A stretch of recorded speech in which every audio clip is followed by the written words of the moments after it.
last one. So for this forever, since the last French 75 Mix It Up virtual tasting. For those of you that don't know me, which I think you all do, I'm Robert. I'm the estate director at Amista Vineyards. And we have Vicki and Mike Farrow, the proprietors. And we have Ashley, our illustrious winemaker. And hi, guys. Our very special guest, Tara Jasper of Sipsong Spirits. So when we did the French 75 virtual tasting, we had so many people that were excited about hearing that Tara was going to be releasing her spring gin, limited production. So you are so fortunate. Her gin club virtually took almost every bit of the gin that she had produced. So this small virtual tasting is, you're very fortunate to be involved in this. And she has made an absolutely incredible, very berry French 75 with our sparkling Grenache. Now, enough from me. Let's pop some corks and get a little bit of sparkling in our glass so that we can taste this beautiful sparkling wine on its own.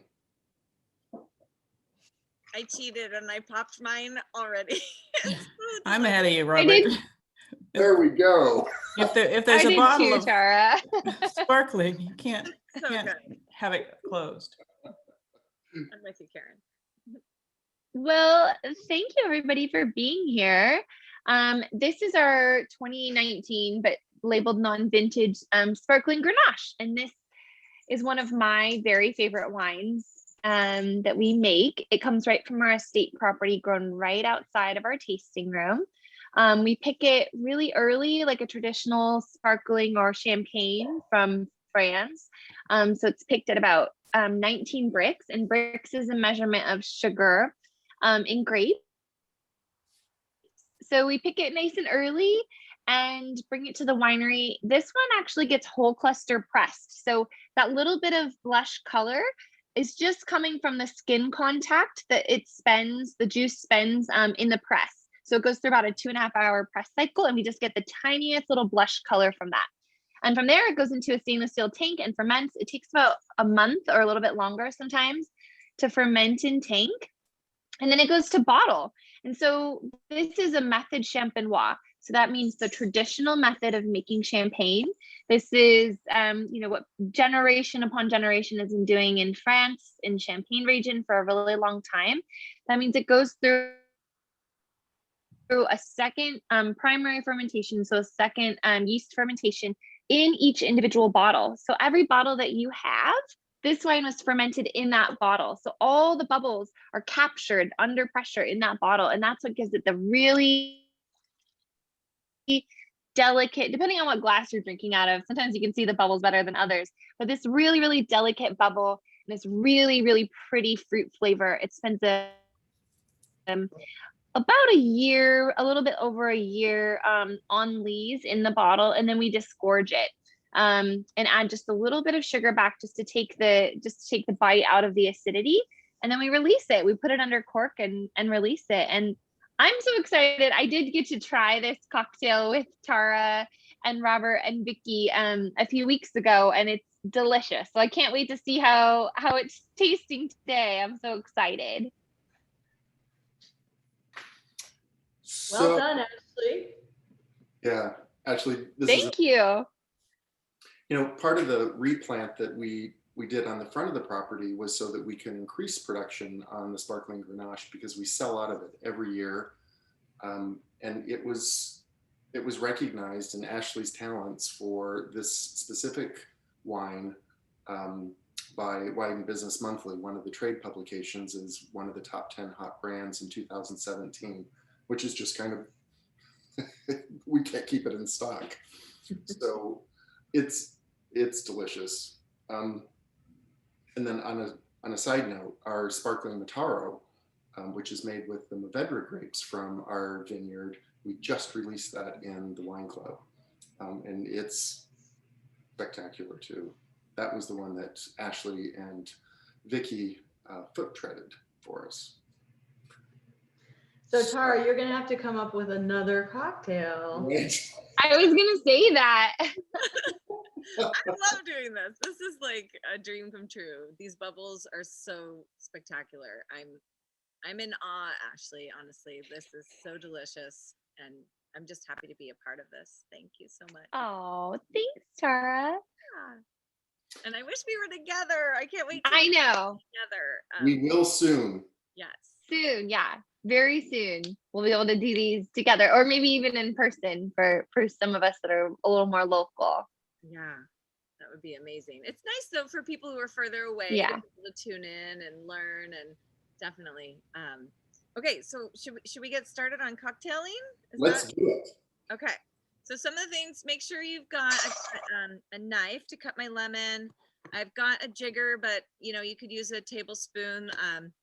I've got a squeezer. I'm using 2 strainers. I like to double strain, and you don't have to, but if you shake a cocktail and you don't double strain, you'll end up with like little flecks of ice in your glass. So to prevent that, I do a double strain. And then let's see.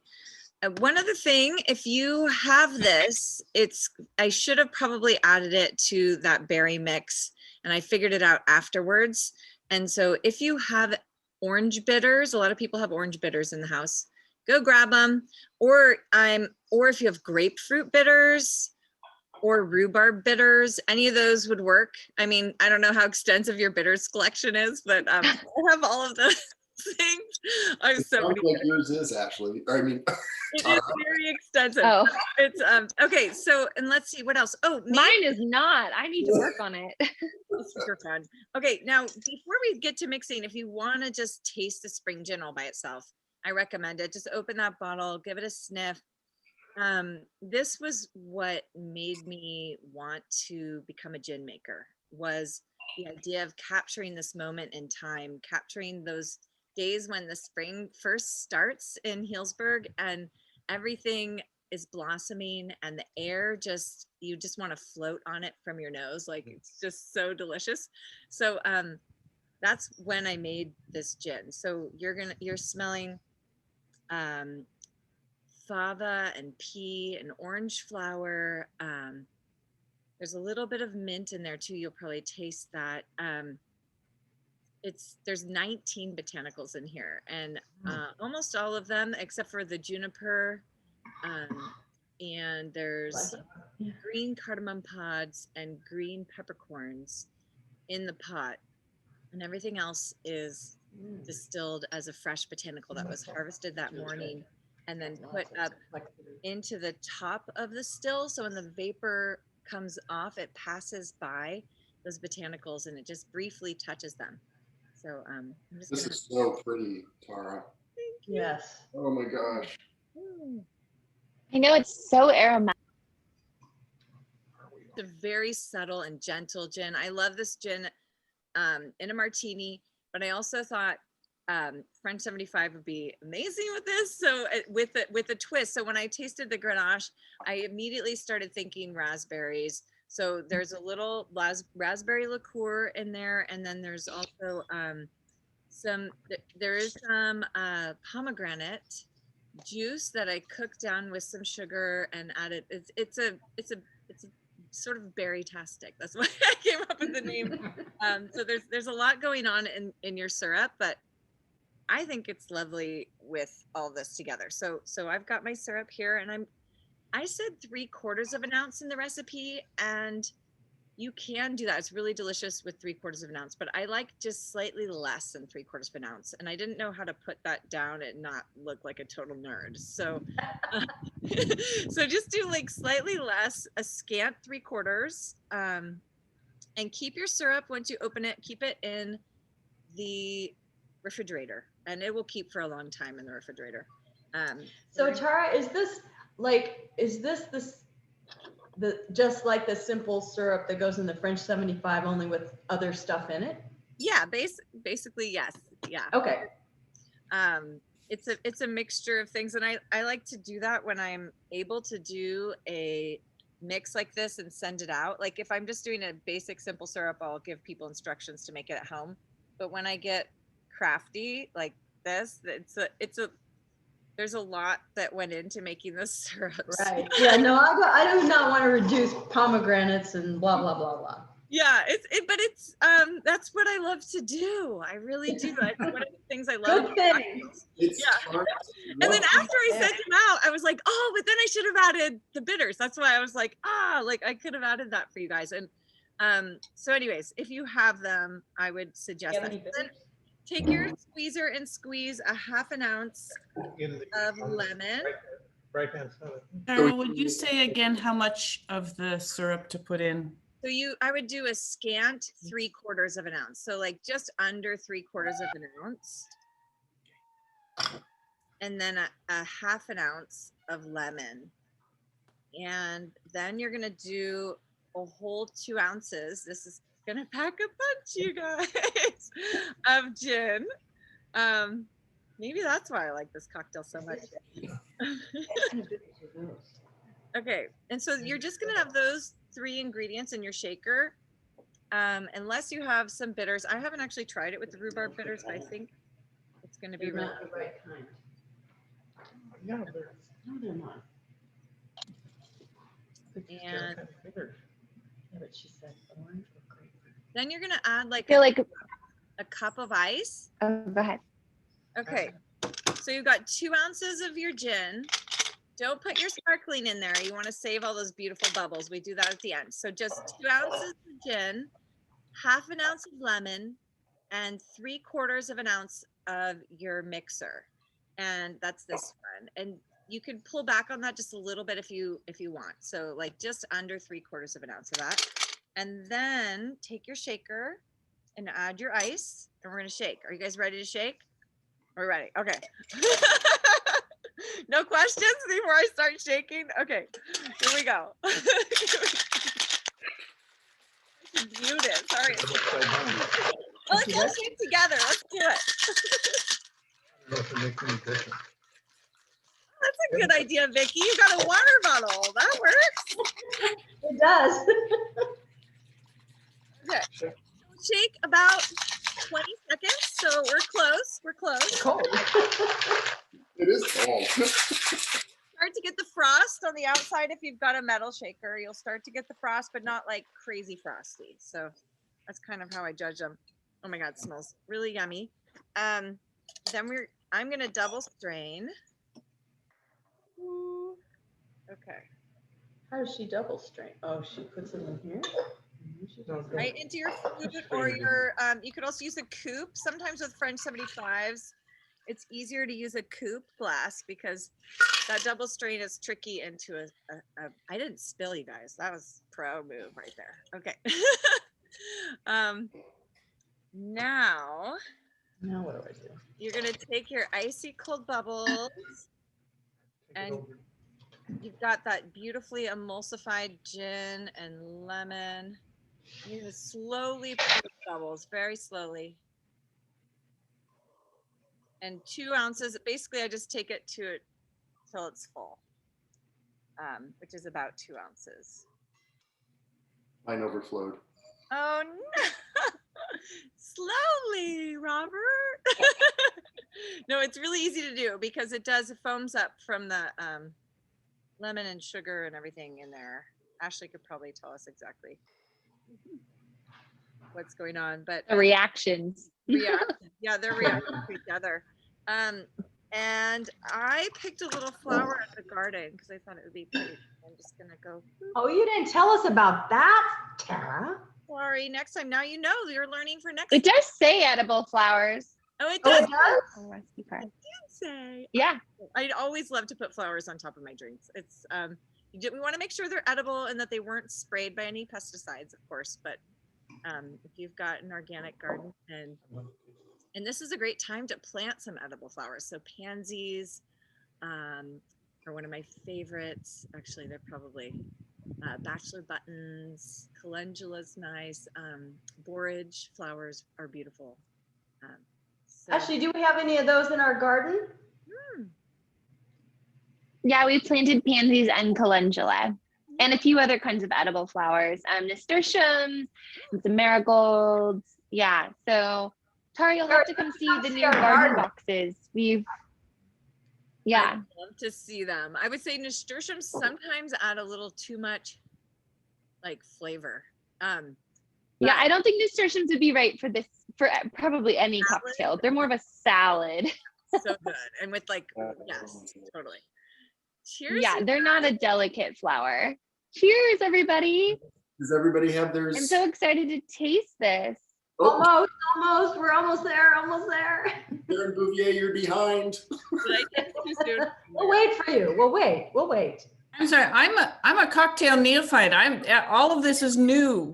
Oh, Usually good. I just open the bottle of Ashley's bubbly and drink. It's complicated. Well, me too, Karen. Me too. I'm new to this We're too. learning a whole new thing. Right.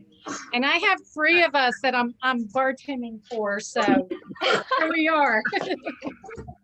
Definitely. One of my tricks for when I throw a party is I'll mix that lemon, gin, and syrup together ahead of time and keep it. Good idea. And then I can just shake and add the bubbles, like, or shake them all, pour them all, and then just go around and add the bubbles little bit by bit. And that's a great way. How to is do it? That's a great idea. Yeah. Good idea. Delicious. No, I'm good. I've got a half. I got one more to do. Okay. We're very It patient. smells so fast. good. I did this for a living at one point. Look like you're rocking it. My hand's starting to shake. I want to drink this. I know. I took your advice, Tara. I have some of my mom's crystal that she gave me, and so we're trying a different glass. That's beautiful. Oh, those are beautiful. It's so special. Yeah. You know, I was gonna ask what glass to use before this, and then I just pulled a flute out. But that's good to know because I don't have a cocktail set, so I was just using a regular strainer, and it was a bit of a challenge. Yes. Okay, I'll get you a strainer too, Ashley. That's these are great. I just get these are OXO, and they're, I don't know, maybe like $7 off of Amazon. I love it. Okay. I think we're here. You ready? Okay. Woo! Cheers, everyone. Cheers, everyone. Cheers. Could do cheers to everybody. Thank you for having me, you guys, and for enjoying this beautiful evening. And this Oh my gosh, this is special. Oh, this is delicious. this is so good. Oh my. I didn't think anybody could improve the sparkling Grenache, but this has the Right? Ah, fabulous. Tara could improve it. It's hard to improve the sparkling Grenache. I know. I was like, yikes, am I up for this? They kept asking me for a recipe. I'm like, I don't know. I'm not Oh. ready yet. And the color This is is so gorgeous. good, Tara. Yeah. And the color is just beautiful. Yeah. It works. You know, Tara, I put a half of an ounce of the berry, and I like this a little bit better than the first time that we tried it. Yeah, pulling Me it too. back a little bit. The 3/4 is too much. I agree. Yeah. This is I did a- too, Robert. I did that too just now, and it's so good.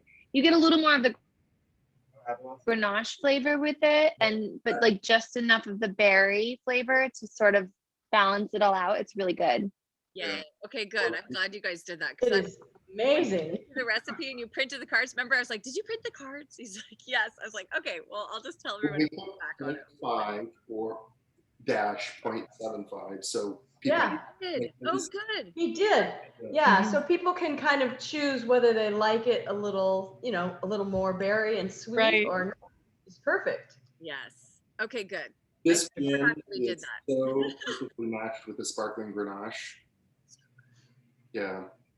Well, I'm Excellent. happy to do this again. This is what I love the most, actually, is creating cocktails. It's so fun. Mhm. Yeah. overcoming my love affair with gin and tonic. I know. What? And I just love your gin, Tara. I'm having a very hard time getting it on the East Coast. Oh, I know it's tricky, but there are a couple websites on my. Mhm. Did you try them? Yeah, well, one of them doesn't ship out here to North Carolina, but the other one was sold out. So I'm waiting for a restock. Oh, which one was that? Oh, you don't remember. Sipping something. I don't know. Okay, I'll look. Yeah, look, but I'll check again.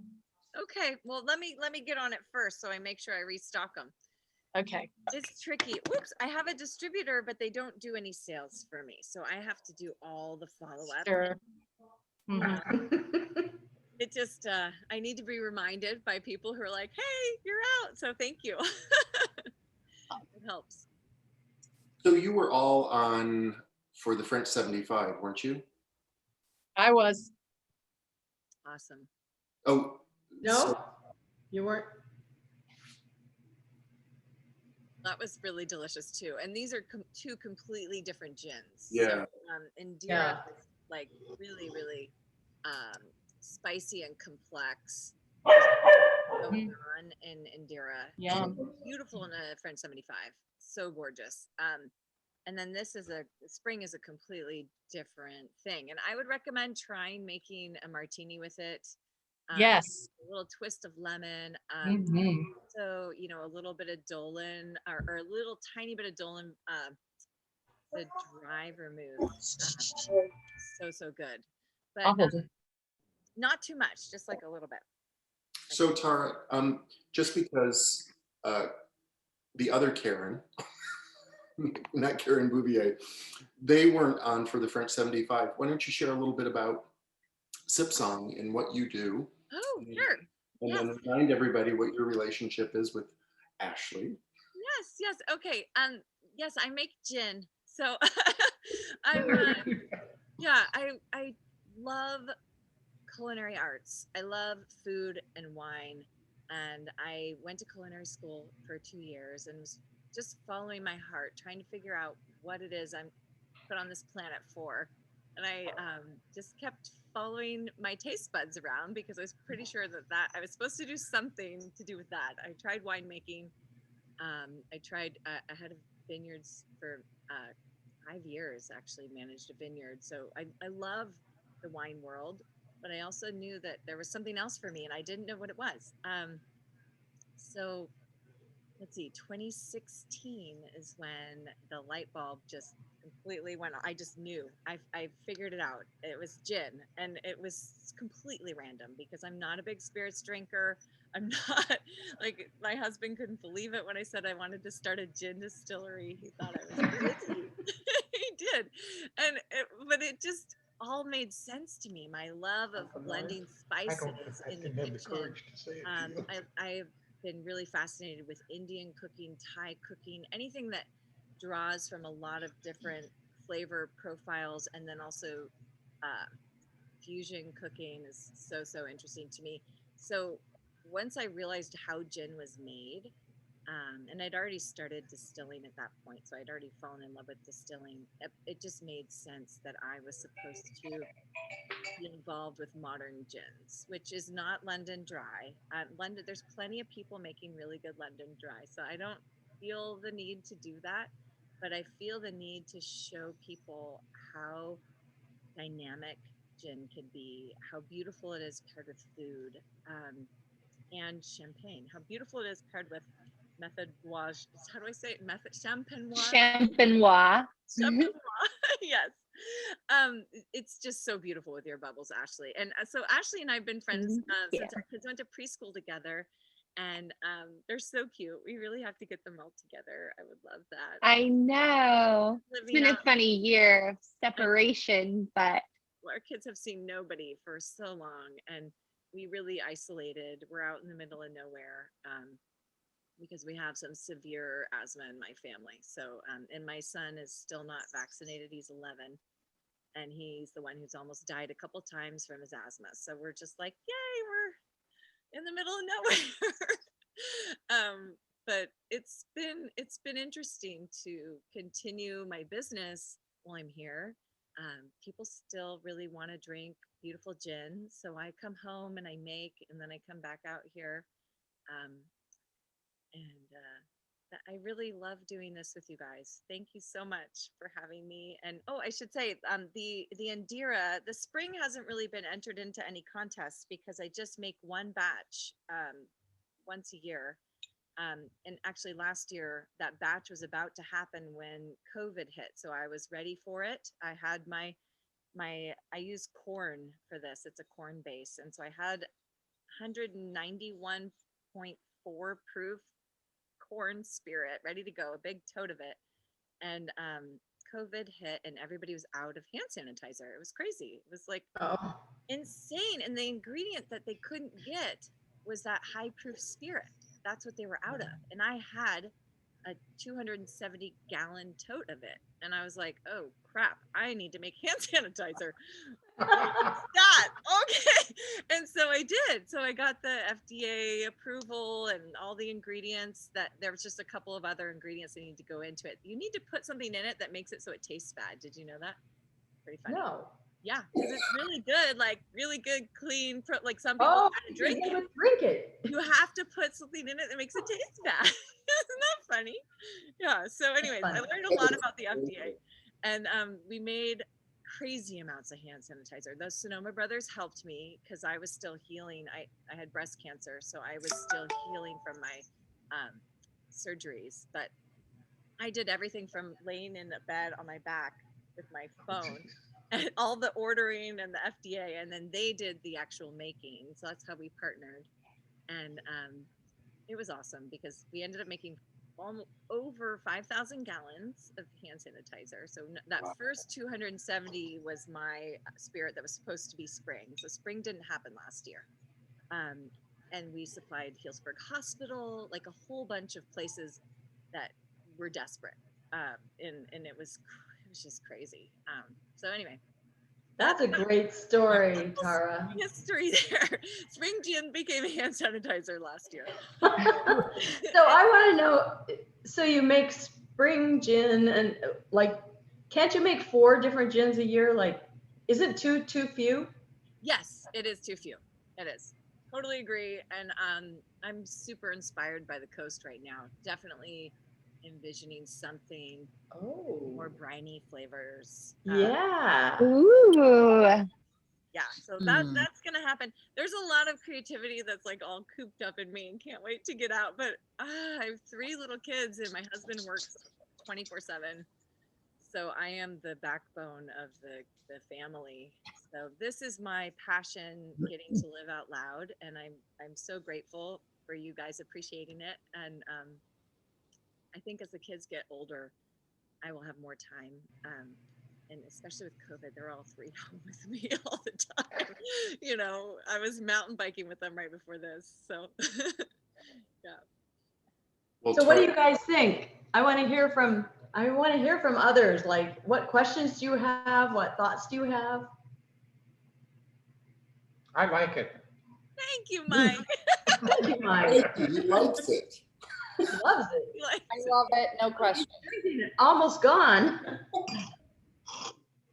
All I can say Well, is Tara, actually, if unit ops if I'd known in unit ops lab in college that this would be a possible alternative to petroleum, I would have been in.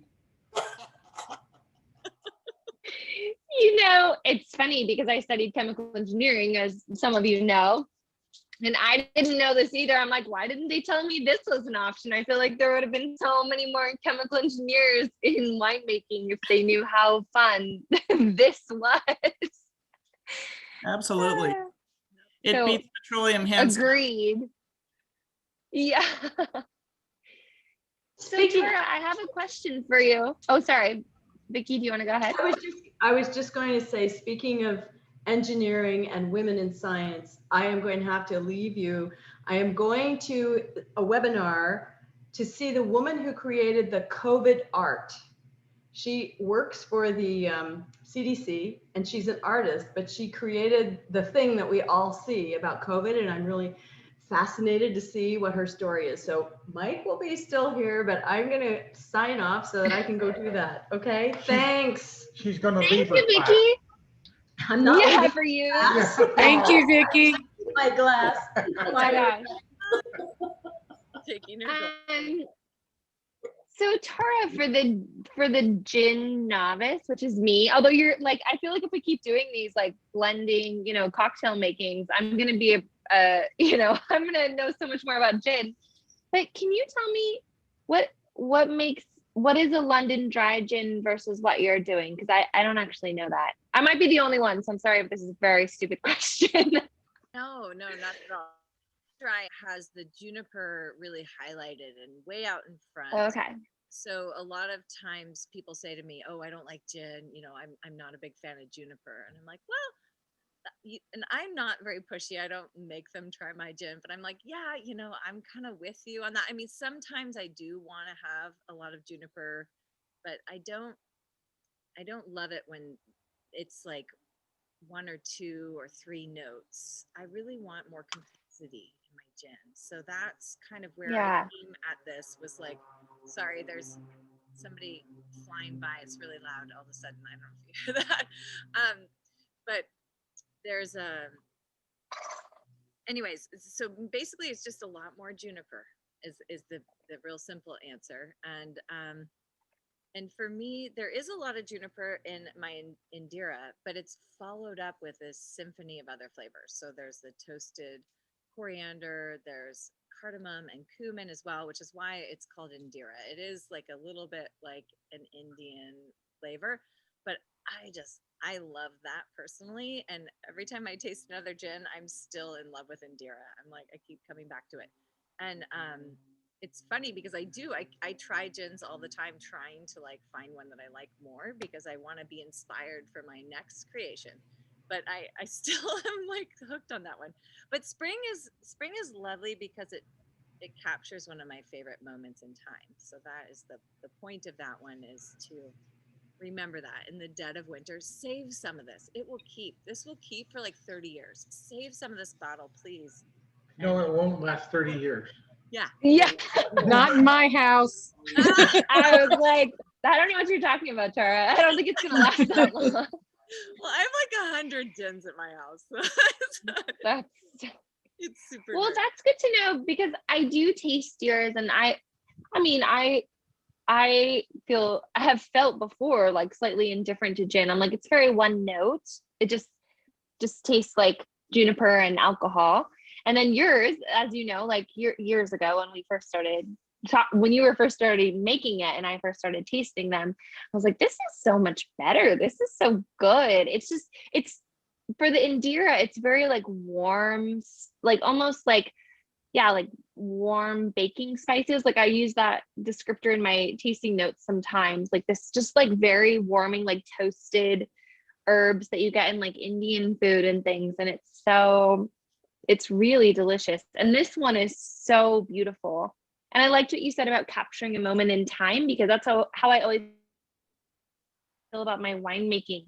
A specific moment and place in time that can never be duplicated. Like I'm never going to have like a vintage 2021 Morning Song Syrah or Morning Song Sparkling Grenache again or whatever. Exactly. And so I think that's really, really cool to do that with gin. It's awesome. It's not done very often, and I think it's because it is not something that I can, I think for a lot of people the spirits business is about business, right? It's like, okay, that can't be created again ever. So it's something that that's what I love about it. And I love that I'm not really coming at this from a perspective of how do I turn this into something that I can then sell. I feel like a lot of people I get asked that question a lot, like, are you trying to build something to sell? And I'm like, well, not really. I'm trying to make this sustainable for me so that I can keep doing what I love, which is the making, and not have it be unsustainable.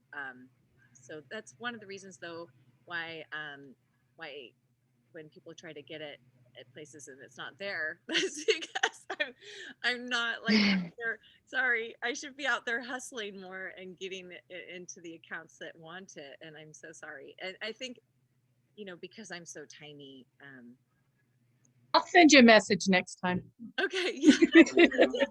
I'll do that. I'll just send you a message. But it's like it's liquid art, because every sip you take, and Yeah. you've got some kind of an explosion. And, Ashley, I feel the same way about your winemaking. It's very artistic and creative and all of that. And I think, that's what's so beautiful about the marriage of these two. Oh, thank you. I That's agree. so sweet. It's the perfect partnership. Sweet. Thank you. Yeah. Very hard It is a good partnership. to make wine. I always say that the difference. Oh, sorry. Go ahead, Mike.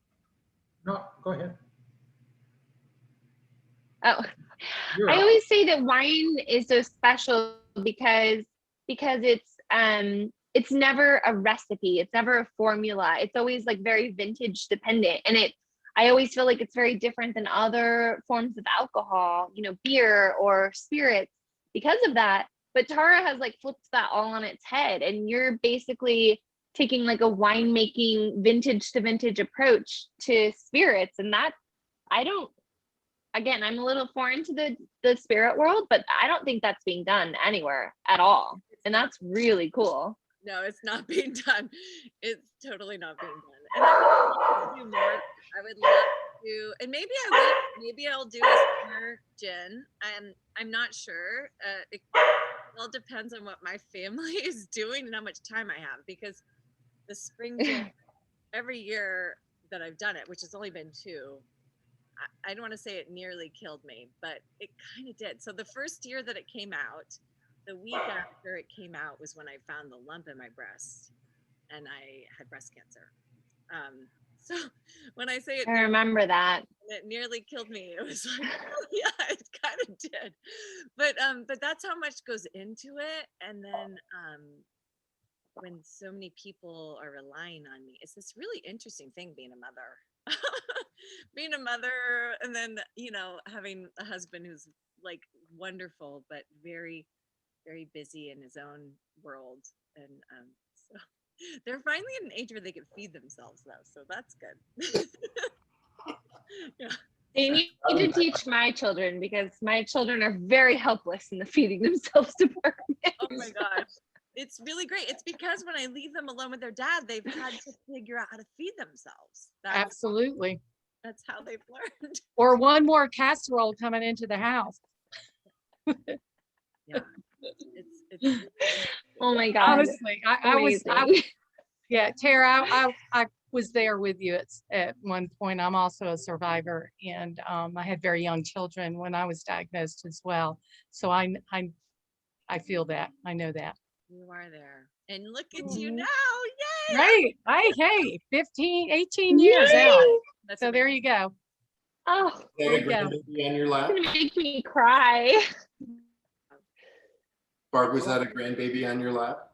That was a grandbaby on my lap. Absolutely. I know, my first. Aw. Yeah. And my kids are all coming in. My youngest graduated from college last night. He flew in today. It was a virtual, of course, so we couldn't be there. So should be pulling into the driveway anytime. So We yeah, have we're a wonderful excited. Oh. to make for him to celebrate. I know. Well, I've got the bar set up. Yeah, well, here's the rest of them. Like they said, show us. I'm showing you. Hi, everybody. Yeah, that's the rest of my crew. So Ashley, can I digress 1 second and ask a Aw. little bit about the Of course. tray rosé that I got today in a box from you guys? Oh yeah. Yeah. Uh-huh. Could you tell me The a little rosé bit about it? Uh-huh. Mhm. Yeah, of course. So that That's is a rosé of Grenache, Syrah, and Mourvedre. Yeah. And the special thing about it, it's a Saunier. So Saunier means when we pick grapes for red wine, what we do is we take, once they're in tank, after they're being destemmed and they haven't started to ferment yet, we drain a little bit of juice off. And what that does is it changes the juice to skin ratio to sort of concentrate the flavors in the red wine, but it leaves you with this really beautiful, very light, delicate pink juice. And so literally for, I think, 8 or more years, we were dumping that down the drain every single year. And it was Robert actually that was like, hey, give me a rosé. I want a rosé and I can sell it. And really, yeah, he was the inspiration behind actually keeping it, blending those 3 varietals together, and then releasing it. So I think this is the second or third vintage of the Rosé de Trace, Robert. I've had this cocktail, and so now my brain doesn't work anymore. So, It's the second. so it's either the second or third vintage. I said when we did 2 ounces, I was like, this is a lot. I know, I was like, maybe I should go later since I have to talk to people. And then I was like, it's fine. But anyway, but yeah, so it's all, it's actually neutral oak fermented. So, and then it doesn't go through malolactic. So it's really bright, really pretty, really captures all of like the beautiful nuance of all 3 of those varietals. And then so something to note is in 2020, we have our first vintage of sparkling Rosé de Trace. So similarly, we took a little bit of each of those 3 varietals and made a very classic rosé of GSM, and then turned it into Method Champenois sparkling. So that's going to be really exciting to come out. But the rosé is so beautiful, and you can get it super ice cold, chilled, and then serve it like on your porch or on a warm day. But it actually also has enough character and nuance because those 3 varietals are like quite like bold varietals that you can pair it with food too. And it's a pretty delicious pairing with like all the spring sort of meals that you want to cook and into like early summer. I found it really enjoyable with like lots of different dishes. So yeah, does that answer your question? Thank you. Now I want some. Yeah. There are many of Yeah. us that really, really We are enjoy constantly rosés, and just looking as to an keep insight, up with Ashley. She makes so many different varietals that drinking them is a pleasure, and too much pleasure makes you, well, it makes like me. Here's to you. I'm drinking the rest of this Grenache. Oh, But it's no gin in it. thank you, Mike. Thank you, Mike. Oh, it's Pip. This is Tara's dog, Pip. We're buddies. Hi, Pip.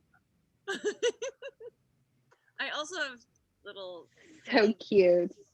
blue jays that just hatched out of their eggs today, right next to me. It's pretty Oh, Needs to meet Dylan. amazing. Does anyone have any questions about how gin is Oh made? yeah, You guys want me to talk you about should, how Mike. it's made? I would love hearing that, as well as different cocktails you think would be great with the spring gin. That would be helpful to know how to Oh pair, God, mix it. I got you. I want to hear that too. One of my favorite things is, I don't know if you have green chartreuse, but if you don't have green chartreuse, I recommend buying some to do some fun play with this, because that is the one mixer that I do not like with Indira. So one of the things I was designing around when I was creating spring was trying to make something that worked with the green chartreuse. And that is a weird thing to do, but in the gin world, every bartender likes to make something called the last word. And the last word cocktail does not work with Indira, in my opinion. It's like, wow. And like, people have put it on their cocktail lists with Indira, and I'm like, no, don't do it. It's terrible. But so spring was partially in the back of my mind. I was creating it to make an amazing last word. So if you Google last word and you have green chartreuse, you'll know what I'm talking about. And to make gin, you were asking about making gin as well. You want to know? Okay, yes. Okay, so there's 3 different ways to make gin. You can hot distill. So basically, gin is a clear base of any sort And you can use wheat alcohol, you can use corn alcohol, you can use grape alcohol, quinoa, somebody's doing with quinoa. Basically anything you can ferment and make some alcohol with, you can distill it over and over and over again until you have this higher proof, which it takes a lot of time. And to get a high proof alcohol that actually tastes delicious takes a long time. Am I still here? Do you guys hear me? You are. Okay. I feel like you guys are all frozen. I don't know if you're okay. Thanks, Robert. So We were just very focused. okay, so that really high proof clean alcohol is one of the reasons why I think Sipsong is so delicious. Like I could make my own base, but I don't know if I could get it to that 191.4 is what I'm using. It's like such a high proof. It's super, super clean. And so we start there, and that's like I'm an artist and that is my canvas, right? So then I get to layer the botanicals on top of it. And for me, I taste in color. I don't know if you do that, Ashley, but definitely every taste has a color to me. And maybe that's from learning that wheel from a young age. I grew up in wine country here in Sonoma County, and learning all the flavors and the color wheel, for some reason I do that. So for spring gin, I was aiming for that bright green that we taste, that we smell, that those smells. That's what I was going for. Everything that hit those notes. And every year, I think I'm going to evolve it and try to make it even more perfect. So I thought that last year, or the year before that, because it was hand sanitizer, so 2019 I thought was perfect. But then I think I love this one even more. I taste them side by side and I'm like, so then I'm sure next year I'm going to find something else that makes it even more what I'm looking for. It's just so fun to get to do this. And then Indira was about, it's all dried, 100% dried botanicals. So those are all in the pot. They boil and cook. And while that alcohol is cooking, the vapors of the alcohol lift off first, and they take those essential oils with them from the botanicals, and that's what becomes the gin. And if you have a bottle of Indira and if you put it over ice, you will see it start to loosh. It'll turn all cloudy, and that is the oils becoming more of a solid. And it's a beautiful thing. A lot of gin makers will filter out, not a lot, I would say the craft gin makers never do this, but the big Bombay and yes, Tanqueray, they filter off their, thank you, love it. They filter off the oils because they don't want the looshing, because the looshing actually is thought to be a fault, because when you have your heads involved, they loosh. So okay, looshing is the cloudy part. And the heads, when you're distilling, that's the first thing that comes off, and it's very volatile. It's actually really harmful to your health. You need to get that away. And I throw away all of the heads. I don't include any of them. But what you're seeing is the essential oils that I leave in, because that is the flavor. And I don't want to lose any of the flavor. I want to keep it.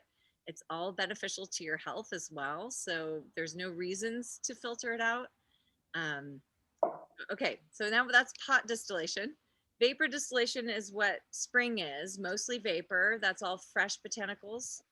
And then bathtub gin, maybe you've heard of bathtub gin. That is when you infuse things after distillation, or maybe you just take a vodka and you infuse it. So I make a tea that's a non-alcoholic gin. And in some countries where alcohol is illegal, people have bought my tea and they're making gin with it. I don't know. I've heard this. It's crazy, but they're infusing their own bathtub gin with the tea. So that's how you do that. Basically, you combine your botanicals, you soak them, infuse them with a vodka, and that makes a gin as well. Sorry, so long-winded. I think it's really interesting. You and Ashley works naturally. You help nature along with the flavors you like. I think it's a wonderful combination. I'm just so pleased with what you've done, both of you. Oh, It's delicious. thank you, Mike. Thank you, Mike. I'm gonna have some more Grenache, just because I got to cook dinner a little later and I need some energy. Light anything on fire.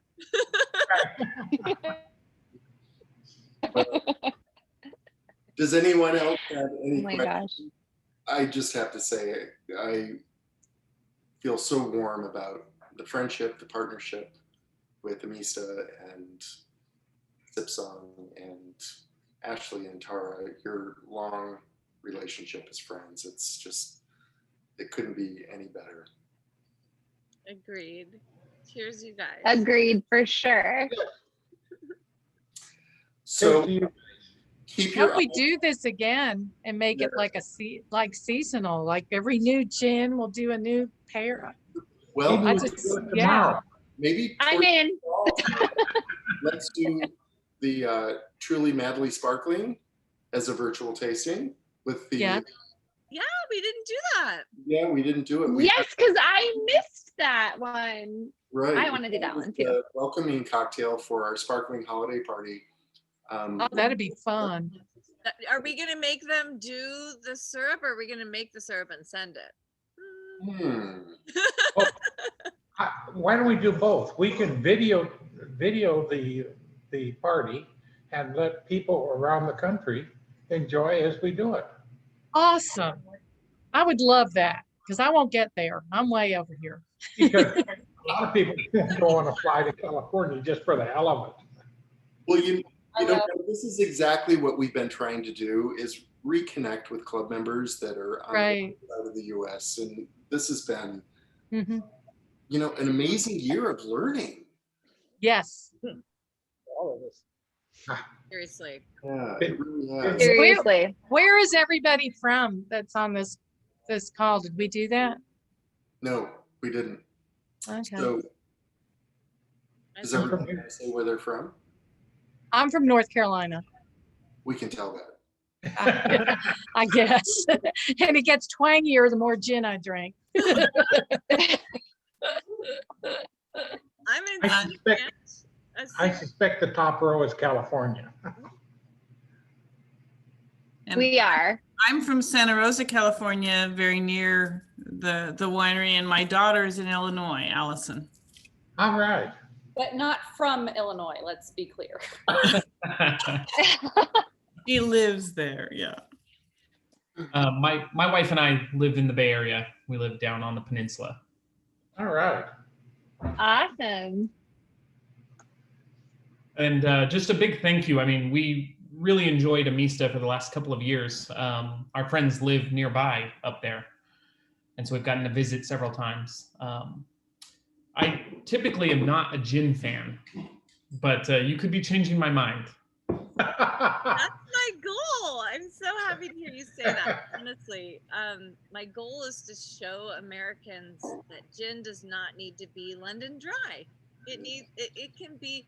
It's defined as having a forward juniper note and 80 proof or more, but that doesn't mean that the juniper can't be forward and then accompanied by beautiful flavors. And so I just thought, oh my God, I can't believe nobody's doing this. This is so exciting.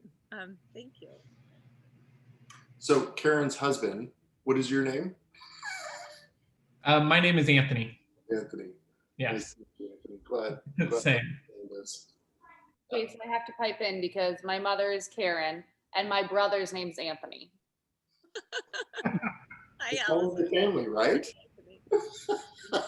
And we lived on the peninsula for 30 years. We raised our kids there. Oh, really? We were in St. Carlos for 30 years. Kids went to school in Atherton, Menlo Park. We used to live in Saratoga until Ah. we moved to New Jersey for God knows what reason. No, Vicky knows. That's okay. Good So answer. we're in Burlingame, but my wife and I lived in North Carolina for a little while, which was fun. Good. Which part? We were living in Durham, or between Durham and Raleigh. Yeah, in the triangle. Okay, I'm up in Boone, up in the mountains. And Peggy, you're in Yuba City, right? The city, yes. And here I am. I get over occasionally to visit, but not as often as I'd like. Peggy actually went to Florida to visit a very dear friend, and after the French 75 virtual tasting, she emailed us and said, can you send another kit down to Florida so that I can enjoy with my friend? Oh, Actually- that's awesome. It was DC, not Florida, but that's all right. Yes, but with the friend. And we had a lovely time with it, I might add. Oh, of course. You know, there's one more thing I got to add about gin that maybe not everyone knows. So juniper has been a medicine for 2,000 years. It's from the beginning of humanity. We've used it for anti-inflammatory, and the reason that it's anti-inflammatory is because it increases circulation. So it actually brings more blood to your brain, and it makes you happy. It makes me happy anyway. So I think That's how I feel about bubbles. bubbles do it too. Yes. That's why the French 75 is so killer. There's so much circulation into your system. Maybe I'll just drink gin berries. Juniper berries. But together with the bubbles, it is the absolute epic drink. Yeah. I got to tell you, this has been very educational to me. I like gin in London gin. I just buy it because I like it in the freezer. But this has been a very different tasting. It's like drinking wine in a tasting room and finding beautiful wines that you never had imagined the flavors would come out. And I'm not a big flavor guy, as Ashley knows. My palate is kind of stupid or dumb. But No, that's not true. the wines kind of perk them up. And this was just great. I'm just amazed. I'm going to have to coerce my wife and buy some gin, and we'll have cocktails maybe instead of beer. Well, it's the gift that keeps on giving. So you have like quite a few cocktails that you get to keep on making. So that's wonderful. And it will keep. So, I mean, the bubbles won't keep. You have to buy more bubbles and keep those in the fridge. Just contact We have Ashley to help us with that. Yeah. Buy more of the Like, bubbles. it's okay. Yeah, and it's perfectly matched with the syrup, but this, it will make a lot more cocktails for you. Well, it was delicious. How long will the syrup last? Like, I would say at least 6 months to a year, but like. Oh, okay, good. In the buy refrigerator, more right? Bubbles, yeah, in the refrigerator. It won't last that long here. Yeah, it won't last long in my house because I'm gonna buy a lot more of the Grenache. I love I it. might even mix it with a seltzer every now and then just for a little kick. Well, we've had a wonderful hour, and it's so terrific to connect with all of you. And we love you, Tara. Ashley, the partnership is absolutely incredible. And you know what? Continue to watch our virtual tasting page. I know, as things open up, people aren't quite as inclined to join in on virtual tastings, but it's such a great way for us to stay connected and have fun and play bingo and do food and wine pairings. It's just, we have found a new world with COVID, and we love it. We really. How about blackjack? Can we have blackjack, Robert? I love it. Oh, you guys are so cute. I'm in. Let's do a Vegas night. Cheers to everyone. Cheers, everybody. Cheers, everyone. We so appreciate you all. And until next time, everyone stay well and be healthy.